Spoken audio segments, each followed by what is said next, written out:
If we start with stance, for instance, Okay. I think folks get too hung up on stance. And again, it's objective based. So if I'm teaching the SWAT guy who needs to be moving, where's his stance? Well, there's no stance because he's moving. And for the basic shooter, stance is relative to what the task is. So as far as stance, your stance looks good right now. You're standing up without falling over. Check. Okay. So you got balance. And then we look for stability, all right? And when we say stability, what we're looking for is stability of the muzzle on the target. So however you can stand without falling over and stabilize the muzzle on the target, go back to that first one I talked about, Yep. who cares how you're standing? Okay. I really don't care. I don't care if your feet are shoulder width apart. I don't care if there's 1 foot back. I don't care if you point your toes out. I don't care if you stand on 1 foot. It really doesn't matter to us. As long as the result downrange is what you want, who cares? So Okay. with stance, stand normal and comfortably and put a gun in your hand and hold it up in front of you so you can see the sights. Good. Now, the only other attribute we may talk about occasionally as far as stance is concerned is mobility.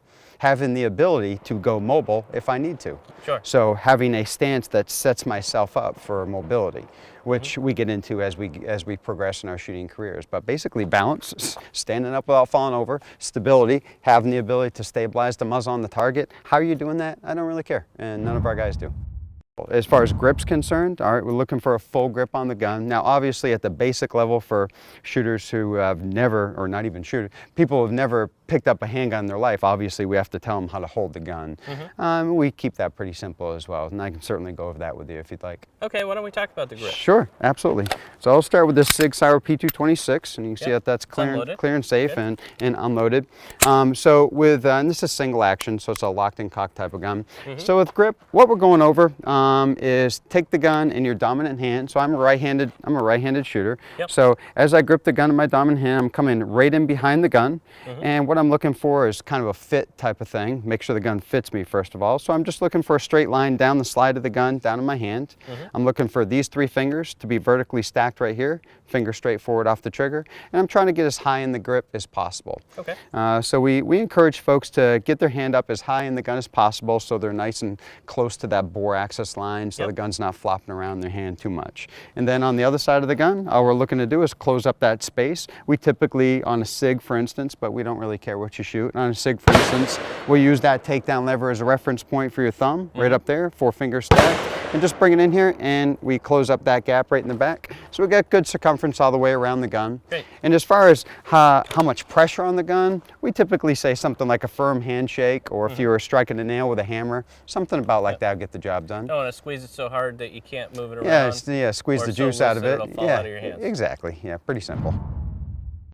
All right, you know, we talk about stabilizing the muzzle on the target. Obviously, we'll go over sights. Our thoughts on like 3-dot sights on a pistol are somewhat unique. I don't really care what the back one's doing, or I don't care about necessarily how much space you have on each side and even across the top. We'll pretty much at the beginner level, and everybody, to be honest with you, say, hey, you see that white dot on the front of your sight? Yep, check. Okay, why don't you put that white dot where you want the bullet to go? Okay, and keep it there as still as you can. Obviously, we're humans and we move and we breathe and there's Sure. blood flowing through our veins, so we're going to move a little bit. So we kind of float that dot up there and put our finger on the trigger and try to move the trigger without disturbing that dot too much. That's really about it.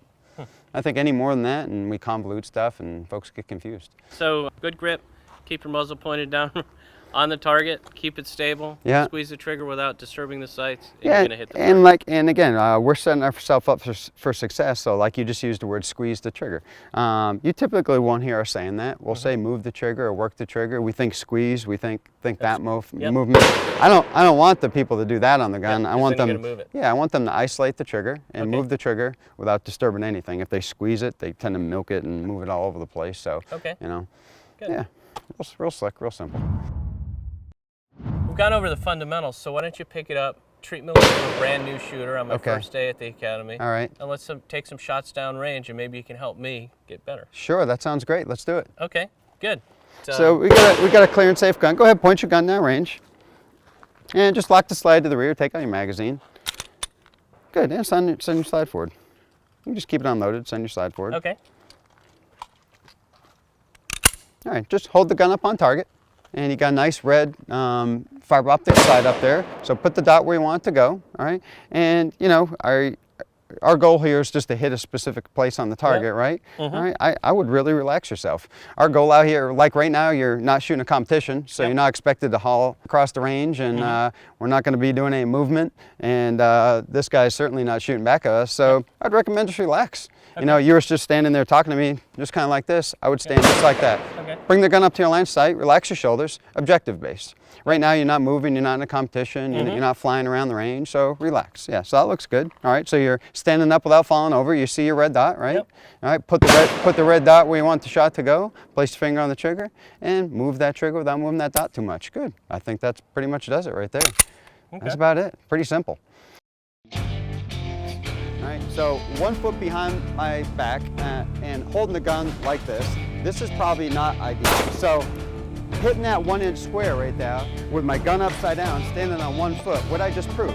Well, what I did is I just proved that the points I was making earlier, it doesn't matter. I just hit the center of a 1 inch square without even thinking about it too much on 1 foot, holding the gun upside down with my pinky. So what did that prove? Who cares how you